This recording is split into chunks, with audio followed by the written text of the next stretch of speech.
الحمد لله الحمد لله رب العالمين نحمده ونستعينه ونستغفره ونعوذ بالله من شرور أنفسنا ومن سيئات أعمالنا من يهده الله فلا مضل له ومن يضلل فلا هادي له أشهد أن لا إله إلا الله وحده لا شريك له وأشهد أن محمدا عبده ورسوله اللهم صل على محمد وعلى آل محمد كما صليت على إبراهيم وعلى آل إبراهيم إنك حميد مجيد اللهم بارك على محمد وعلى آل محمد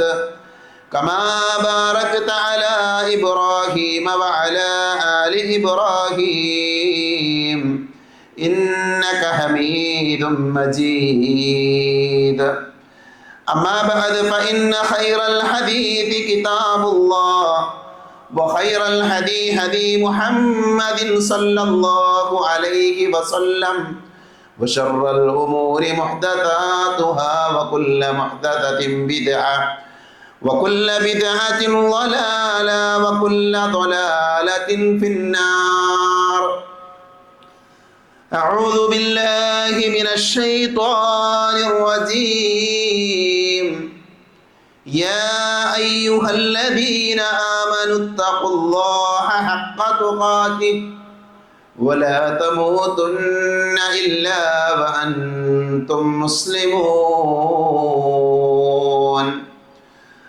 أعوذ بالله من الشيطان الرجيم فبما رحمة من الله لنت لهم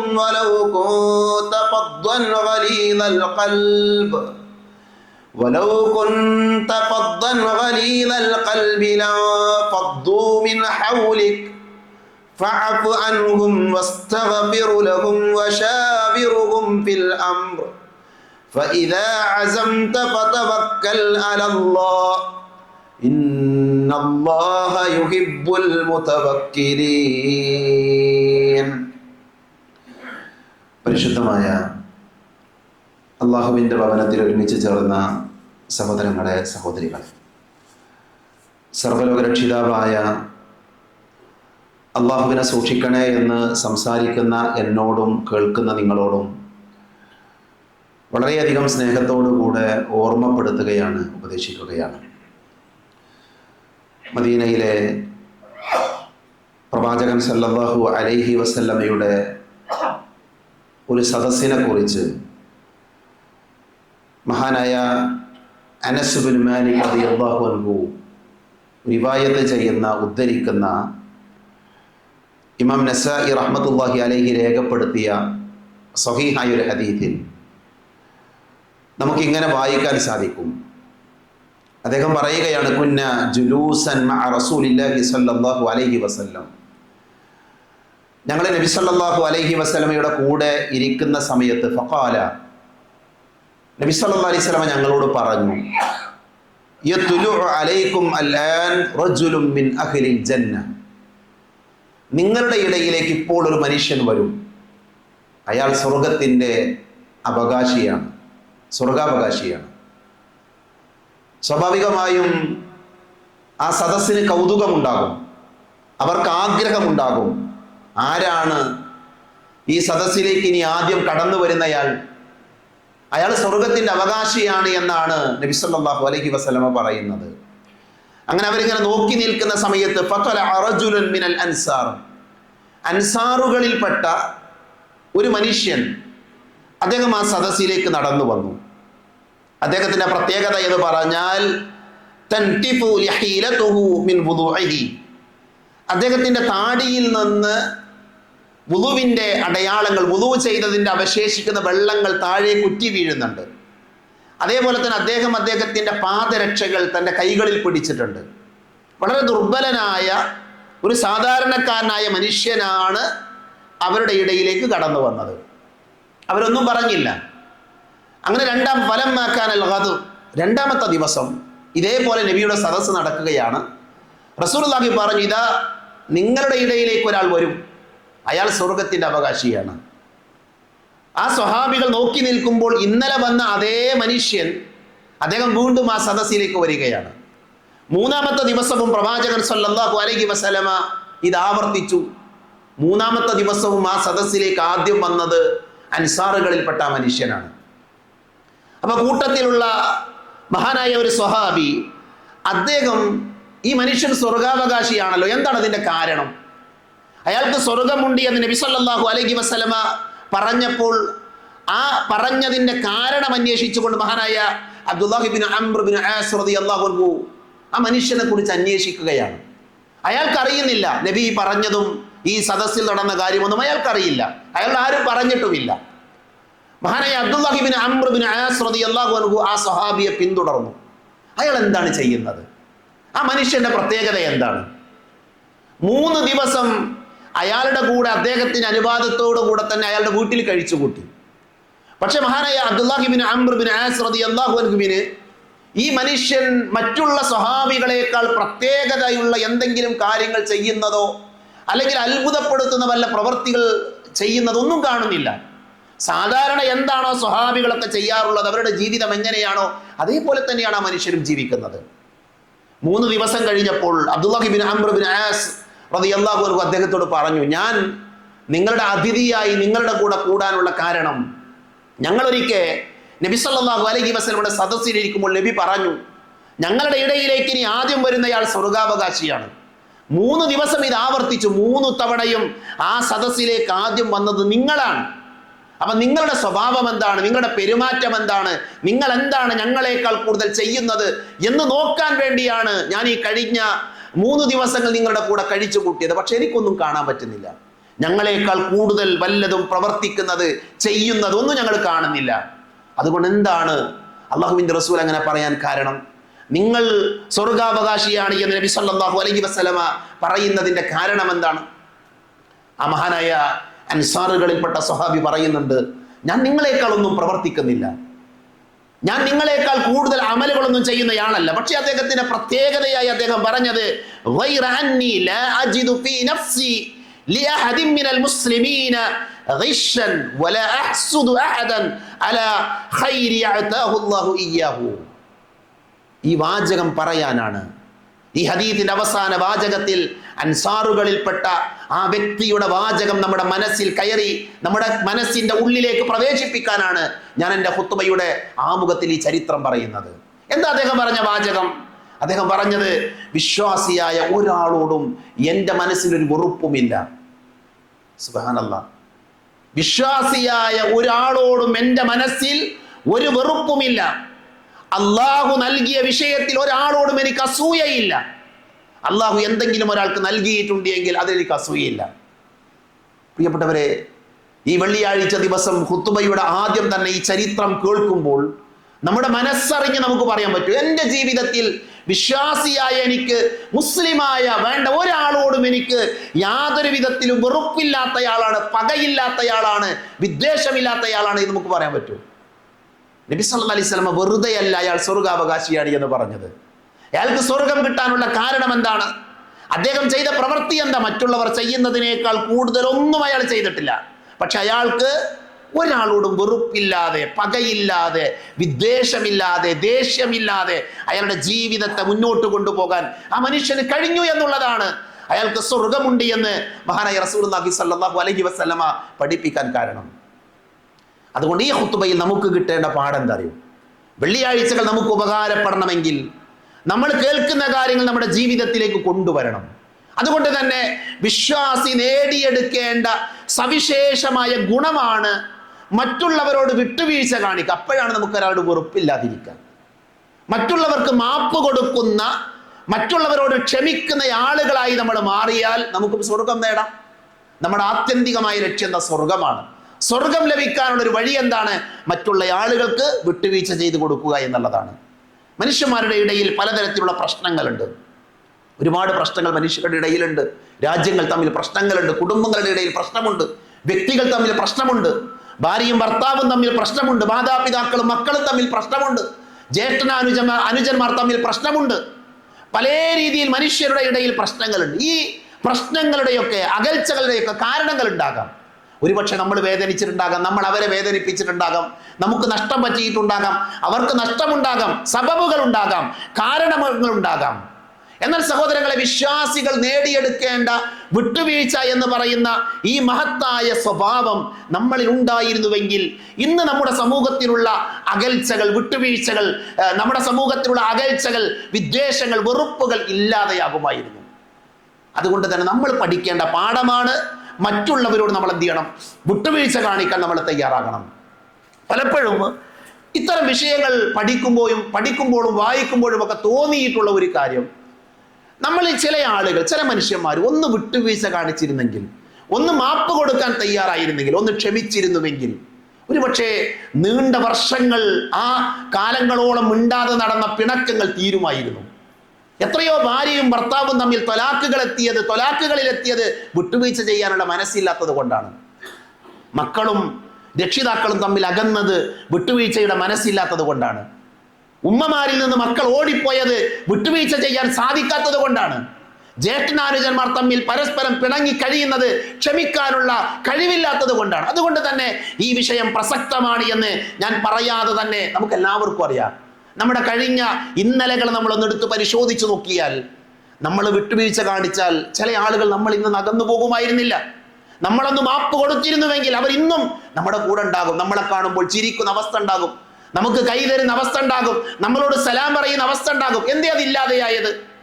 എന്തുകൊണ്ടാണ് അതില്ലാതെ? നമുക്ക് നഷ്ടങ്ങൾ ഉണ്ടാകാം, നമുക്ക് പ്രശ്നങ്ങൾ ഉണ്ടാകാം, ശരി. പക്ഷേ നമ്മളൊന്ന് വിട്ടുവീഴ്ച ചെയ്തിരുന്നെങ്കിൽ ആ ബന്ധങ്ങളെ നന്നാക്കിയെടുക്കാൻ നമുക്ക് സാധിക്കുമായിരുന്നു. റസൂലുള്ളാഹി സ്വല്ലല്ലാഹു അലൈഹി വസല്ലമയോട് സ്വഹാബികളിൽപ്പെട്ട ഒരു മനുഷ്യൻ വന്ന് ചോദിക്കുന്ന ചോദ്യമുണ്ട്.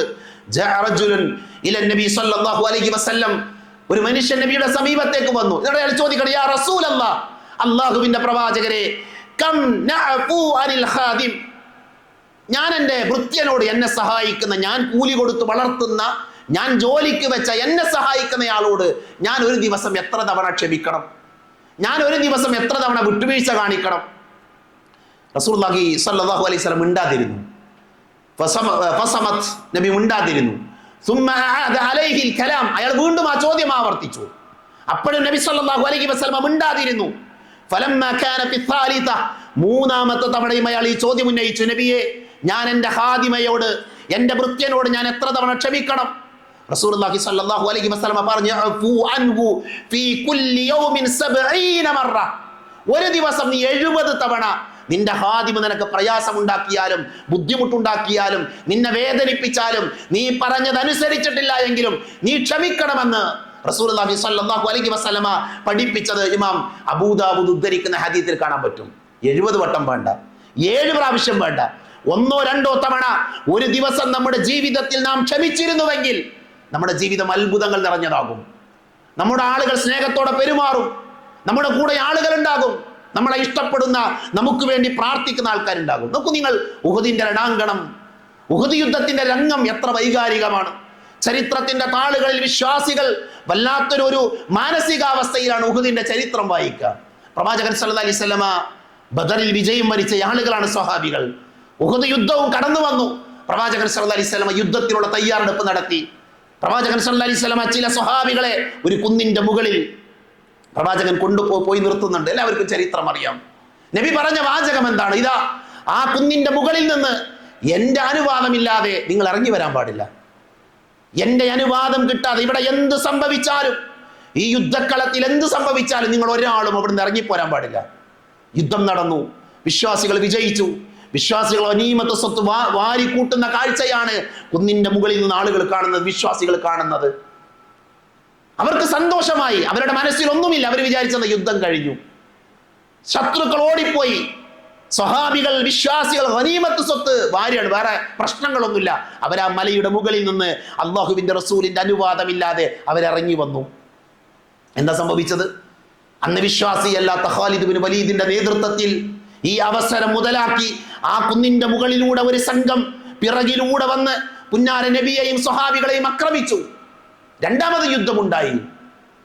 70 ആളുകൾ ഷഹീദായി. ഒന്നല്ല, രണ്ടല്ല, മൂന്നല്ല, 10 അല്ല, 70 ആളുകൾ, വിശ്വാസികളുടെ കൂട്ടത്തിലെ 70 ആളുകൾ ഷഹീദായി. അള്ളാന്റെ റസൂലിന്റെ മുൻ പല്ല് പൊട്ടി. പ്രവാചക തിരുമേനിയുടെ ശരീരത്തിന് രക്തം വന്നു. റസൂലുള്ളാഹി സ്വല്ലല്ലാഹു അലൈഹി വസല്ലമ മരിച്ചു എന്ന കിംവദന്തി പരന്നു. ഇതിനേക്കാൾ വലിയ ദുരന്തം എന്താണ്? എന്താ ഇതിൻ്റെയൊക്കെ കാരണം? എന്താ? അള്ളാന്റെ റസൂൽ ഏൽപ്പിച്ച ഒരു പണി ഉണ്ടായിരുന്നു. ആ സ്വഹാബികൾ അത് ധിക്കരിച്ചു, അവർ മറന്നു. നബിയുടെ കൽപ്പന കൂടാതെ അവരിറങ്ങി വന്നു. എത്ര വലിയ നഷ്ടമാണ് വിശ്വാസികൾക്ക് ഉണ്ടായത്. യുദ്ധം അവസാനിച്ചു, വിശ്വാസികളോട് വിജയിക്കുന്നുണ്ട്. സഹോദരങ്ങൾ, ഈ ചരിത്രങ്ങൾ വായിച്ചു പോയ നമ്മൾ എപ്പോഴെങ്കിലും ആ ചരിത്രത്തിന്റെ പിന്നിൽ നടന്ന ഒരു രംഗത്തെ കുറിച്ച് ആലോചിച്ചിട്ടുണ്ടാകുമോ? പ്രവാചകൻ സല്ലല്ലാഹു അലൈഹി വസല്ലമ കുന്നിന്റെ മുകളിൽ നിർത്തിയ ആളുകളുണ്ടല്ലോ, അനുവാദം കൂടാതെ ഇറങ്ങി വന്ന ആളുകൾ. ആ ആളുകളെ നബി സല്ലല്ലാഹു അലൈഹി വസല്ലമ വീണ്ടും കണ്ടുമുട്ടുന്ന രംഗം എങ്ങനെയായിരിക്കും? അവരുണ്ടാക്കിയ നഷ്ടം എത്രയാണ്? ആ സ്വഹാബികൾ അനുസരണക്കേട് കാണിച്ചത് കൊണ്ട് മുസ്ലിം ഉമ്മത്തിന് സംഭവിച്ച നഷ്ടം എത്രയാണ്? പക്ഷേ പ്രവാചകൻ സല്ലല്ലാഹു അലൈഹി വസല്ലമ ആ സ്വഹാബികളെ കണ്ടുമുട്ടുമ്പോൾ അവർക്ക് മാപ്പ് കൊടുക്കാൻ തയ്യാറാവുകയാണ്, അവരോട് വിട്ടുവീഴ്ച കാണിക്കുകയാണ്. വിശുദ്ധ ഖുർആൻ പറയുന്നത്, വലൗ കുൻത ഫല്ലൻ ഗലീലൽ ഖൽബി ലൻ ഫദ്ദു മിൻ ഹൗലിക്. നബിയെ, നിങ്ങളെങ്ങാനും പരുഷ സ്വഭാവിയായിരുന്നെങ്കിൽ നിങ്ങളുടെ കൂടെ നിങ്ങളുടെ സ്വഹാബികൾ നിൽക്കുമായിരുന്നില്ല. അവർ നിങ്ങളുടെ കൂടെ നിൽക്കാനുള്ള കാരണം എന്താണ്? നിങ്ങൾ അവരോട് ഏറ്റവും മാന്യമായി അവർക്ക് മാപ്പ് കൊടുക്കുന്ന, അവരോട് ക്ഷമിക്കുന്ന, അവരുടെ വീഴ്ചകളിൽ മാപ്പ് കൊടുക്കുന്നയാളായിരുന്നു. അതുകൊണ്ടാണ് നബിയുടെ കൂടെ സ്വഹാബികൾ നിന്നത്. പ്രിയപ്പെട്ടവരെ, നമ്മുടെ കൂടെ ആളുകൾ നിൽക്കണമെങ്കിൽ നമ്മുടെ ഭാര്യയാകട്ടെ, നമ്മുടെ മക്കളാകട്ടെ, നമ്മുടെ മാതാപിതാക്കളാകട്ടെ, നമ്മുടെ അയൽവാസികളാകട്ടെ, നമ്മുടെ നാട്ടുകാരാകട്ടെ, ഇവരൊക്കെ നമ്മുടെ കൂടെ നിൽക്കണമെങ്കിൽ നമുക്കുണ്ടാകേണ്ട ഗുണം എന്താണ്? നമ്മൾ അവരോട് മാപ്പ് കൊടുക്കുന്ന, വിട്ടുവീഴ്ചയോടുകൂടെ പെരുമാറുന്ന ആളുകളായിട്ട് നമ്മൾ മാറണം. അതുകൊണ്ട് ഇതൊരു ആലോചന നടത്താൻ, ഒരു ശക്തമായ ചിന്ത നടത്താൻ നമ്മളെല്ലാവരും തയ്യാറാകണം. നമ്മൾ മാപ്പ് കൊടുക്കുന്നവരാണോ, വിട്ടുവീഴ്ച കാണിക്കുന്നവരാണോ എന്ന് നമ്മൾ ഓരോരുത്തരും ആത്മാർത്ഥമായി കൊണ്ട് ആലോചിക്കേണ്ടതുണ്ട്. നോക്കൂ നിങ്ങൾ, പ്രവാചകൻ സല്ലല്ലാഹു അലൈഹി വസല്ലമയിൽ നിന്ന് ആയിഷ റളിയല്ലാഹു അൻഹ ഉദ്ധരിക്കുന്ന ഹദീസിൽ അവർ പറയാണ്, ലം യകുൻ റസൂലുള്ളാഹി സല്ലല്ലാഹു അലൈഹി വസല്ലം ഫാഹിഷൻ വലാ മുതഫഹിഷൻ വലാ സഹാബൻ ഫിൽ അസ്വാഖി വലാ യജ്സി ബിസയ്യിഅതി സയ്യിഅ വലകിൻ യഅഫു വയസ്ഫഹു. പ്രവാചകന്റെ പ്രത്യേകതയാണിത്. നബി സല്ലല്ലാഹു അലൈഹി വസല്ലം ഒരിക്കലും അസഭ്യം പറയുമായിരുന്നില്ല, അതേപോലെ തന്നെ തോന്നിവാസം പ്രവർത്തിക്കുമായിരുന്നില്ല, അങ്ങാടികളിൽ ബഹളമുണ്ടാക്കിയിരുന്നില്ല, തിന്മ കൊണ്ട് തിന്മയെ പ്രതിരോധിക്കുക, അങ്ങനെ ആ രീതിയിൽ പ്രതികാരം ചെയ്തിരുന്നില്ല. പ്രവാചകന്റെ സ്വഭാവം എന്ന് പറഞ്ഞാൽ വിട്ടുവീഴ്ചയും വിശാല മനസ്കതയുമായിരുന്നു എന്ന് ആയിഷ റളിയല്ലാഹു അൻഹ രേഖപ്പെടുത്തുന്നത് കാണാൻ സാധിക്കും. അതുകൊണ്ട് പ്രിയപ്പെട്ടവരെ, നമ്മൾ ആളുകളോട് മാപ്പ് കൊടുക്കുക. ഉമർ റളിയല്ലാഹു അൻഹു എത്രമാത്രം കഠിന ഹൃദയത്തിന്റെ ഉടമയായിരുന്നു, ചരിത്രം അങ്ങനെയാണ് പറയുന്നത്. ആ ഉമർ റളിയല്ലാഹു അൻഹു ശാന്ത സ്വഭാവക്കാരനായി മാറി. ഉമർ റളിയല്ലാഹു അൻഹു ഖലീഫയായ കാലഘട്ടത്തിൽ അദ്ദേഹത്തിന്റെ സമീപത്തേക്ക് ഒരു മനുഷ്യൻ വരുന്നുണ്ട്. ആ മനുഷ്യൻ വന്നുകൊണ്ട് ഉമർ റളിയല്ലാഹു അൻഹുവിനോട് പറയുന്ന വാചകം, ഇബ്നു ഖത്താബിന്റെ മകനെ,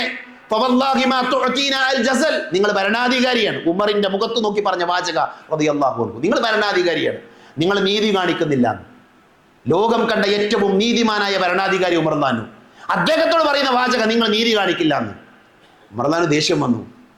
ഉമർ റളിയല്ലാഹു അൻഹു ഒന്ന് എഴുന്നേറ്റു, അവിടെ നിന്ന് എഴുന്നേറ്റു. അദ്ദേഹം പറഞ്ഞൊരു വാചകമാണ്, വല തഹ്കും ബൈനനാ ബിൽ അദിൽ. നിങ്ങൾ നീതിയോടുകൂടെയല്ല ഞങ്ങളുടെ ഇടയിൽ, നിങ്ങൾ ഭരിക്കുന്ന ആൾക്കാരുടെ ഇടയിൽ പ്രവർത്തിക്കുന്നത് എന്നാണ് ആ മനുഷ്യന്റെ ആക്ഷേപം. ഉമർ ദേഷ്യം പിടിച്ചു. ഹുർ എന്ന് പറയുന്ന സ്വഹാബി അവിടെ ഉണ്ടായിരുന്നപ്പോൾ അയാൾക്ക് മനസ്സിലായി ഉമർ എന്നാണ് ദേഷ്യം വരുന്നുണ്ട്. ഉടനെ ഉമർ റളിയല്ലാഹു അൻഹുവിനോട് ഹുർ എന്ന് പറയുന്ന സ്വഹാബി പറഞ്ഞു, യാ അമീറൽ മുഅ്മിനീൻ, അല്ലയോ ഭരണാധികാരി, ഇന്നല്ലാഹ തആല ഖാല ലിനബിഹി സ്വല്ലല്ലാഹു അലൈഹി വസല്ലം, അല്ലാഹു സുബ്ഹാനഹു വ തആല അവന്റെ പ്രവാചകനോട് പറഞ്ഞു, നിങ്ങൾ കേട്ടിട്ടില്ലേ? എന്താ അല്ലാഹു പറഞ്ഞത്? ഖുദിൽ അഫ്വ വഅ്മുർ ബിൽ ഉർഫി വഅരിദ് അനിൽ ജാഹിലീൻ. നിങ്ങൾ വിട്ടുവീഴ്ച കാണിക്കണം, മാപ്പ് കൊടുക്കണം. ജാഹിലുകളായ ആളുകളെ, വിവരമില്ലാത്ത ആളുകളെ, ഓരോന്ന് വിളിച്ചു പറയുന്ന ആൾക്കാരെ നിങ്ങൾ വിട്ടുകളയണം. ഈ മനുഷ്യർ ജാഹിലാണ്, അയാൾ വിവരമില്ലാതെ എന്തോ പറയാണ്. അതുകൊണ്ട് അതിനോട് നിങ്ങൾ പ്രതികരിക്കാൻ പോണ്ട, നിങ്ങൾ വിട്ടുവീഴ്ച കാണിക്കണമെന്ന് മഹാനായ ഹുർ എന്ന് പറയുന്ന സ്വഹാബി ഉമർ റളിയല്ലാഹു അൻഹു ഓർമ്മപ്പെടുത്തി. ഉമർ റളിയല്ലാഹു അൻഹു അനുസരിച്ചു. മനുഷ്യന്മാരുടെ ദേഷ്യമൊക്കെ വരാം, പക്ഷെ അവിടെ നമുക്ക് ഓർമ്മ വരണം. എന്താ വേണ്ടത്? ക്ഷമിക്കണം, വിട്ടുവീഴ്ച കാണിക്കണം എന്ന ഓർമ്മ ഉണ്ടാകണം. അബൂജുദാന റളിയല്ലാഹു അൻഹു രോഗിയായിരിക്കെ അദ്ദേഹത്തിന്റെ മുഖം വല്ലാതെ തിളങ്ങുന്നുണ്ട്. പ്രമുഖനായ വ്യക്തിയാണ് അബൂജുദാന. അപ്പൊ അദ്ദേഹത്തോട് അതിന്റെ കാരണം ചോദിക്കുന്ന ആൾക്കാർ, എന്താണ് ക്ഷീണമുണ്ടാകേണ്ട ഈ സമയത്ത് നിങ്ങളുടെ മുഖം വല്ലാതെ പ്രസന്നതയിലാണല്ലോ. എന്താണ് ഇതിന്റെ കാരണം? അദ്ദേഹം പറഞ്ഞത് ഏറ്റവും ബലമുള്ള കാര്യങ്ങൾ അല്ലാതെ മറ്റൊന്നുമില്ല. രണ്ട് കാര്യങ്ങളുണ്ട്. രണ്ട് കാര്യങ്ങൾ എൻ്റെ ജീവിതത്തിലുണ്ട്. അത് വളരെ ശക്തമായ കാര്യങ്ങളാണ്. അതിലൊന്നെന്താ? ഒന്ന്, അനാവശ്യമായത് ഞാൻ സംസാരിക്കില്ല. എൻ്റെ കൽബിൽ, എൻ്റെ ഹൃദയത്തിൽ മുസ്ലിങ്ങൾ രക്ഷപ്പെട്ടവർ ഒരാളോട് എനിക്ക് ദേഷ്യമല്ല. ഈ പള്ളിയിലിരിക്കുന്ന ഞാനടക്കമുള്ള എല്ലാവർക്കും പറയാൻ പറ്റുമോ? ഞാൻ അനാവശ്യമായി ഒന്നും സംസാരിക്കാത്തവനാണ്. ഞാൻ എൻ്റെ മനസ്സിൽ എൻ്റെ സഹോദരങ്ങളോട്, മുസ്ലിങ്ങളായ എൻ്റെ സുഹൃത്തുക്കളോട്, ഞാൻ ബന്ധപ്പെടുന്നവരോട്, ഞാൻ കാണാത്തവരോട് എനിക്കൊരു പകയുമില്ല എന്ന് നമുക്ക് പറയാൻ പറ്റുമോ? സഹോദരങ്ങളെ, ആ ഗുണം നമുക്കുണ്ട് എങ്കിൽ നമ്മൾ ആരാണ്? നമ്മുടെ സ്വർഗത്തിൻ്റെ അവകാശികളാണ്, വിട്ടുവീഴ്ച കാണിക്കുന്ന ആൾക്കാരാണെങ്കിൽ. അതുകൊണ്ട് തന്നെ നമ്മുടെ ജീവിതത്തിൽ ആത്മാർത്ഥമായി നമ്മൾ വിട്ടുവീഴ്ച കാണിക്കാൻ വേണ്ടി നമ്മൾ തയ്യാറാക്കുക. ഞാൻ ഒന്നാമത്തെ ഖുത്ബയിൽ ഏറ്റവും പ്രാധാന്യത്തോടു കൂടെ പറയാനുള്ള അവസാന വാചകം, നമ്മൾ അള്ളാഹുവിനോട് അള്ളാഹുവെ പുറത്തു തരണേന്ന് പറയുന്നവരാണ്. അല്ലെ, റമദാനിൽ അവസാനത്തെ പത്തിലെ പ്രാർത്ഥന എന്താ? അല്ലാഹുമ്മ ഇന്നക അഫ്വൻ തുഹിബ്ബുൽ അഫ്വ ഫഅഫു അന്നി, അല്ലെങ്കിൽ ഫഅഫു അന്ന. പടച്ചോനെ, നീ ഞങ്ങൾക്ക് പുറത്തു തരണേന്നാ പറയണത്. അള്ളാഹുവെ, നീ ഞങ്ങൾക്ക് പുറത്തു തരണേന്ന്. റബ്ബ് നമുക്ക് പുറത്തു തരണമെങ്കിൽ നമ്മൾ റബ്ബിന്റെ കൽപ്പനകൾ ലംഘിച്ചത് കൊണ്ടല്ലേ നമ്മൾ മാപ്പ് ചോദിക്കുന്നത്? നമ്മളോട് തെറ്റ് ചെയ്തവരോട് നമുക്ക് പുറത്തു കൊടുക്കാൻ പറ്റുന്നില്ല എങ്കിൽ എങ്ങനെ പടച്ചോ നമുക്ക് പുറത്തു തരാം? അതുകൊണ്ട് തന്നെ മാപ്പ് കൊടുക്കുന്ന ആൾക്കാരായി മാറുക, വിട്ടുവീഴ്ച നമ്മുടെ ജീവിതത്തിൽ ഉണ്ടാവുക. അത് നമുക്ക് ഉയർച്ചയുണ്ടാക്കുന്ന, പരലോകത്ത് വിജയമുണ്ടാക്കുന്ന, പരലോകത്ത് സ്വർഗം നേടിത്തരുന്ന ഒരു കർമ്മമായി നമ്മൾ മനസ്സിലാക്കുക. അള്ളാഹു അത്തരത്തിലുള്ള സൗഭാഗ്യവാന്മാരുടെ കൂട്ടത്തിൽ നമ്മളെല്ലാവരെയും ഉൾപ്പെടുത്തി അനുഗ്രഹിക്കുമാറാകട്ടെ.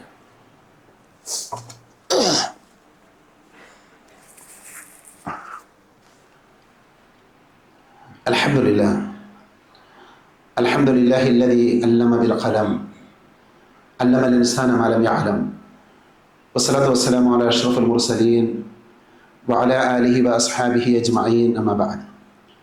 ഒരിക്കൽ കൂടെ അള്ളാഹുവിനെ സൂക്ഷിക്കണേ എന്ന് ഓർമ്മപ്പെടുത്തുകയാണ്. ഇന്ന് അറബി മാസം റജബ് 27. റജബ് പവിത്രമായ മാസമാണ്. പരിശുദ്ധ ഇസ്ലാമിൽ 4 മാസങ്ങൾ പവിത്രമാണ്. ദുൽഖഅദ, ദുൽഹിജ്ജ, മുഹറം, പിന്നെ റജബ്. 3 മാസങ്ങൾ തുടർച്ചയായി വരുന്ന മാസങ്ങൾ. ദുൽഖഅദയും ദുൽഹിജ്ജയും മുഹറവും, അത് 3ഉം ഒരുമിച്ച് വരുന്ന മാസമാണ്. അതിൻ്റെ ഇടയിൽ അതിനോട് ചേർന്ന് വരാത്ത മാസം റജബാണ്. ആ റജബ് മാസത്തിലാണ് നമ്മളെല്ലാവരും ഉള്ളത്. അപ്പോൾ പവിത്രമായ മാസമാണ് റജബ് എന്ന് സ്വഹീഹായ ഹദീത്തുകൾ നബി സല്ലല്ലാഹു അലൈഹി വസല്ലമ നമ്മളെ പഠിപ്പിച്ചിട്ടുണ്ട്. റജബ് മാസത്തിന് എന്താണ് പ്രത്യേകത എന്ന് ചോദിച്ചാൽ, റജബിൽ പാടില്ലാത്ത കുറേ കാര്യങ്ങളുണ്ട്. യുദ്ധം നിഷിദ്ധമാക്കിയ മാസമാണ് പവിത്രമായ മാസങ്ങൾ. അതേപോലെ തന്നെ സൽക്കർമ്മങ്ങൾ വർദ്ധിപ്പിക്കേണ്ട സമയമാണ്. എല്ലാ കാലത്തും സൽക്കർമ്മങ്ങൾ വേണം. എന്നാൽ ഈ പവിത്ര മാസങ്ങളിൽ സൽക്കർമ്മങ്ങൾ വർദ്ധിപ്പിക്കുമ്പോൾ അതിന് പ്രത്യേകമായ പുണ്യമുണ്ട്, സംശയമില്ല.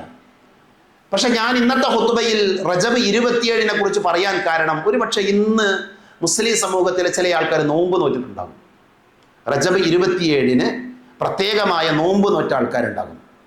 നബി സല്ലല്ലാഹു അലൈഹി വസല്ലമ ഇസ്രാഇന്റെ യാത്ര നടത്തിയത് റജബ് 27 ആ കാരണം കൊണ്ട് നോമ്പ് നോൽക്കണമെന്ന് വിശ്വസിക്കുന്ന, അതനുഷ്ഠിക്കുന്ന വിശ്വാസികളുണ്ട്. നമ്മളൊരു കർമ്മം ചെയ്യുമ്പോൾ അതിന് തെളിവുണ്ടാകണം, പ്രമാണമുണ്ടാകണം. ഒന്നാമത്തെ കാര്യം, നബി സല്ലല്ലാഹു അലൈഹി വസല്ലമ റജബ് 27 യാത്ര നടത്തിയത് എന്ന് എവിടെയും സ്ഥിരപ്പെട്ടിട്ടില്ല. കൃത്യമായൊരു ഡേറ്റ് എവിടെയും നമുക്ക് കാണാൻ സാധ്യമല്ല. അപ്പോൾ വിശുദ്ധ ഖുർആൻ എടുത്തു നോക്കിയാൽ ഖുർആനിൽ ദിവസങ്ങളെക്കുറിച്ച്, മാസങ്ങളെക്കുറിച്ചൊക്കെ ചർച്ചകളുണ്ട്. പക്ഷെ ഇന്ന ദിവസം എന്ന് പറഞ്ഞൊരു ചർച്ച ഉണ്ടാകില്ല. ഇന്ന തീയതിയിൽ ഇസ്ലാമിൽ ദിവസങ്ങൾക്ക് പ്രാധാന്യമുണ്ട്. പക്ഷെ ഒരു ഡേറ്റ് വെച്ചിട്ട് അങ്ങനെ ഒരു പ്രാധാന്യം ഉണ്ടായിരുന്നെങ്കിൽ, വിശുദ്ധ ഖുർആൻ എല്ലാ നന്മകളും പഠിപ്പിച്ച ഗ്രന്ഥമാണ്.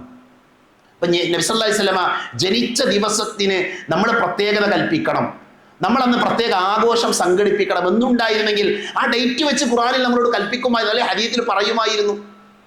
ഇപ്പോൾ ദുൽഹിജ്ജ മാസത്തിലെ ആദ്യത്തെ 10 ദിവസങ്ങളെ കുറിച്ച് പറഞ്ഞു. ആദ്യത്തെ 10 ദിവസങ്ങൾ പവിത്രമാണ്, ശ്രേഷ്ഠതയുള്ളതാണ്, അതിൽ നന്മകൾ ചെയ്യണമെന്ന് പഠിപ്പിച്ചു. എന്തുകൊണ്ടാണത്? ആ ദിവസത്തിൽ നമ്മൾ പ്രത്യേകം അമൽ ചെയ്യാനാണ്. എന്നാൽ റജബുമായി ബന്ധപ്പെട്ട് അങ്ങനെ ഒരു ശ്രേഷ്ഠത നമുക്ക് എവിടെയും കാണാൻ പറ്റും. അതുകൊണ്ട് തന്നെ റജബ് 27 നോമ്പ് നോറ്റ ആരെങ്കിലും ഈ കൂട്ടത്തിലുണ്ട് എങ്കിൽ അത് ബിദ്അത്തായ നോമ്പാണെന്ന് മനസ്സിലാക്കണം. അത് ബിദ്അത്തായ നോമ്പ്. ഒരാൾക്ക് നോമ്പ് നോറ്റൂടെ, നോമ്പ് നോൽക്കാം, പക്ഷേ ഈ പേരിൽ നോൽക്കാൻ പാടില്ല. അന്ന് നബി സല്ലല്ലാഹു അലൈഹി വസല്ലമ ഇസ്രാഇന്റെ യാത്ര നടത്തിയ ദിവസമാണ്, മിഅ്റാജിന്റെ യാത്ര നടത്തിയ ദിവസമാണ്. അത് കാരണം നോമ്പ് നോൽക്കുകയാണ് എന്ന് പറഞ്ഞാൽ അത് ബിദ്അത്താണ് എന്ന് പ്രത്യേകം നമ്മൾ മനസ്സിലാക്കണം. റജബ് മാസത്തിൽ ചില ആൾക്കാർ സ്വലാത്തുർ റഗായിബ് എന്ന പേരിൽ ഒരു നിസ്കാരം നിസ്കരിക്കും. അതേപോലെ തന്നെ പ്രത്യേകമായി ഉംറ നടത്തുന്ന ആൾക്കാരുണ്ട്. വേറെ ചില ആളുകൾ അല്ലാഹുമ്മ ബാരിക് ലനാ ഫീ റജബ് വശഅബാൻ വബല്ലിഗ്നാ റമളാൻ എന്ന് പ്രാർത്ഥിക്കാറുണ്ട്. റമളാനിലേക്ക് നമ്മൾ അടുക്കണം. അപ്പൊ നല്ല പ്രാർത്ഥനയാണ്. അല്ലാഹുമ്മ ബാരിക് ലനാ ഫീ റജബ്, പടച്ചോനെ റജബിൽ ഞങ്ങൾക്ക് നീ ബർക്കത്ത് നൽകണം, ശഅബാനിലും ബർക്കത്ത് നൽകണം, വബല്ലിഗ്നാ റമളാൻ, റമളാനിലേക്ക് ഞങ്ങളെ എത്തിക്കണം. പ്രാർത്ഥന നല്ലതാണ്, പക്ഷെ ഇത് നബി പഠിപ്പിച്ച പ്രാർത്ഥനയല്ല. ഒരാൾ ഇത് നബി പഠിപ്പിച്ച പ്രാർത്ഥനയാണ്, റജബിൽ പ്രത്യേകം ചൊല്ലേണ്ടതാണ് എന്ന് വിചാരിച്ചാൽ അത് ബിദഅത്താണ്. അത്തരം കാര്യങ്ങൾ ബിദഅത്ത് എന്താണ് നമ്മൾ പഠിക്കണം. അതുകൊണ്ട് തന്നെ റജബ് മാസവുമായി ബന്ധപ്പെട്ട ബിദഅത്തുകൾ നമ്മുടെ ജീവിതത്തിൽ ഇല്ല എന്ന് എന്ത് ചെയ്യണം, നമ്മൾ ഉറപ്പുവരുത്തണം. റജബിൽ നമ്മൾ സൽക്കർമ്മങ്ങൾ വർദ്ധിപ്പിക്കുക, പ്രത്യേകമായ അമലുകൾ, അതൊന്നും പ്രവാചകൻ സല്ലല്ലാഹു അലൈഹി വസല്ലമയിൽ നിന്ന് സ്ഥിരപ്പെട്ടു വന്ന മഹാനായ ശൈഖ് ഇബ്നു ഉസൈമീൻ റഹ്മത്തുള്ളാഹി അലൈഹി പറഞ്ഞത് സിയാമുൽ യൗമി സാബിഇ ലിശ്രീന മിൻ റജബ് വഖിയാമു ലൈലതിഹി വതഖ്സീസു ദാലിക ബിദ്അ വകുല്ലു ബിദ്അത്തിൻ ളലാല എന്ന് അദ്ദേഹം രേഖപ്പെടുത്തിയിട്ടുണ്ട്. അഥവാ റജബ് 27-നുള്ള നോമ്പും 27-ാം രാവിലുള്ള പ്രത്യേക നമസ്കാരവും ബിദ്അത്താണ്, എല്ലാ ബിദ്അത്തുകളും വഴികേടുമാണ് എന്ന് ആ മഹാപണ്ഡിതൻ രേഖപ്പെടുത്തിയത് കാണാൻ സാധിക്കും. അതുകൊണ്ട് നമ്മൾ ബിദഅത്തിന്റെ ആൾക്കാരല്ല ആകേണ്ടത്, നമ്മൾ സുന്നത്തിന്റെ ആൾക്കാരാണ്. സുന്നത്ത് എന്താ? റജബ് പവിത്രമായ മാസമാണ്, ആ മാസത്തെ നമ്മൾ ആദരിക്കണം. ആ മാസങ്ങളിൽ തിന്മകൾ പ്രവർത്തിക്കാൻ പാടില്ല. ആ മാസത്തിൽ കണക്കില്ലാതെ നന്മകൾ ചെയ്യാം, കണക്കില്ലാതെ നന്മകൾ ചെയ്യാം. ആ കൂട്ടത്തിലാണ് പറയുന്നത് റജബിൽ ഞാൻ സുന്നത്ത് നോമ്പ് അധികരിപ്പിക്കുക, ഒരു പ്രശ്നമല്ല, അതിന് വിരോധമല്ല. പക്ഷേ ഒരു പ്രത്യേക സമയം നിശ്ചയിച്ച ഇബാദത്തിന് ദലീൽ വേണം, ഒരു തെളിവ് വേണം. അത്തരം തെളിവില്ലാത്ത കാര്യങ്ങളിൽ നിന്ന് വിശ്വാസികളായ ആളുകൾ മാറി നിൽക്കണം. നമ്മുടെ ജീവിതം സുന്നത്തുകൾ കൊണ്ട് ധന്യമാക്കുക, ബിദഅത്തുകളിൽ നിന്ന് അകന്നതാക്കുക. ബിദഅത്തുകാരെ അള്ളാഹുവിന്റെ പ്രവാചകൻ നാളെ പരലോകത്ത് വെച്ച് ആട്ടിയോടിക്കുന്ന രംഗം ഹദീസിന്റെ ഗ്രന്ഥങ്ങളിലുണ്ട്. അത്തരം പാപികളുടെ കൂട്ടത്തിൽ, അത്തരം ദുരാചാരങ്ങൾ ചെയ്യുന്നവരുടെ കൂട്ടത്തിൽ നിന്ന് അള്ളാഹു നമ്മളെ കാത്തിരക്ഷിക്കുമാറാകട്ടെ.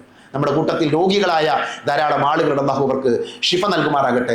നമ്മളോട് പ്രത്യേകം പ്രാർത്ഥിക്കാൻ വേണ്ടി നമ്മുടെ ഈ പള്ളിയുമായി ബന്ധപ്പെടുന്ന അബുക്ക ജബ്ബാർക്ക ബാദിഷ അങ്ങനെയുള്ള ആൾക്കാരുടെ ഉമ്മമാരുടെ മാതാക്കള് സുഖമില്ലാതെ കിടക്കുകയാണെന്ന് അറിയിച്ചിട്ടുണ്ട്. അവർക്ക് വേണ്ടി പ്രത്യേകം പ്രാർത്ഥിക്കാൻ വേണ്ടി നമ്മളോട് വസിയത്ത് ചെയ്തിട്ടുണ്ട്. അല്ലാഹു സുബ്ഹാനഹു വ തആല അവരുടെ രോഗങ്ങൾ ശിഫയാക്കി കൊടുക്കുമാറാകട്ടെ, അവരുടെ പ്രയാസങ്ങൾ അല്ലാഹു തീർത്തു കൊടുക്കുമാറാകട്ടെ. നമ്മുടെ കൂട്ടത്തിലും നമ്മുടെ വീട്ടിലുമൊക്കെ രോഗികളായ ആളുകൾ ധാരാളം ഉണ്ടാകും. അള്ളാഹു എല്ലാവർക്കും ശിഫ നൽകുമാറാകട്ടെ. അള്ളാഹു സുബ്ഹാനഹു വ തആല നമ്മുടെ ജീവിതത്തിൽ അറിഞ്ഞും അറിയാതെ സംഭവിച്ചു പോയ എല്ലാ പാപങ്ങളും പുറത്തു തരുമാറാകട്ടെ. അല്ലാഹുമ്മ ഗഫിർ ലിൽ മുഅ്മിനീന വൽ മുഅ്മിനാത്ത് വൽ മുസ്ലിമീന വൽ മുസ്ലിമാത്ത് അൽ അഹ്യാ മിൻഹും വൽ അംവാത്ത് അല്ലാഹുമ്മ അജിർനാ മിനൻ നാർ അല്ലാഹുമ്മ അജിർനാ മിനൻ നാർ അല്ലാഹുമ്മ അജിർനാ മിനൻ നാർ റബ്ബനാ ആതിനാ ഫിദ് ദുനിയ ഹസന വഫിൽ ആഖിറതി ഹസനതൻ വഖിനാ അദാബൻ നാർ ആമീൻ ആമീൻ ബിറഹ്മതിക യാ അർഹമർ റഹീമീൻ വആഖിറു ദഅവാനാ അൽഹംദുലില്ലാഹി റബ്ബിൽ ആലമീൻ.